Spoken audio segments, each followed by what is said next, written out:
திருப்படல்கள் 84 1-7 முடிய. படைகளின் ஆண்டவரே, உமது உறவிடம் எத்துணை அருமையானது. என் ஆன்மா ஆண்டவரின் கோவில் முற்றங்களுக்காக ஏங்கி தவிக்கின்றது. என் உள்ளமும் உடலும் என்றும் உள்ள இறைவனை மகிழ்ச்சியுடன் பாடுகின்றது.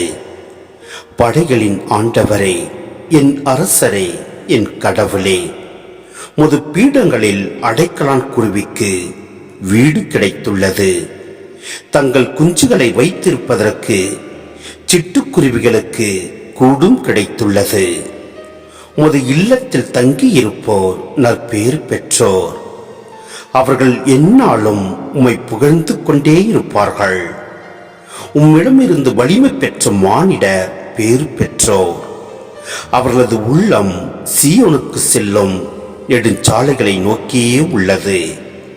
வறண்ட பாக்க பள்ளத்தாக்கை அவர்கள் கடந்து செல்கையில் அது நீரூற்றுக்கள் உள்ள இடமாக மாறுகின்றது. முதல் பருவமழை அதனை நீர்நிலைகள் நிறைந்த இடமாக்கும். அவர்கள் நடந்து செல்கையில் மேலும் மேலும் வலிமை பெறுகின்றார்கள். பின்பு சீயோனின் தெய்வங்களின் இறைவனை காண்பார்கள்.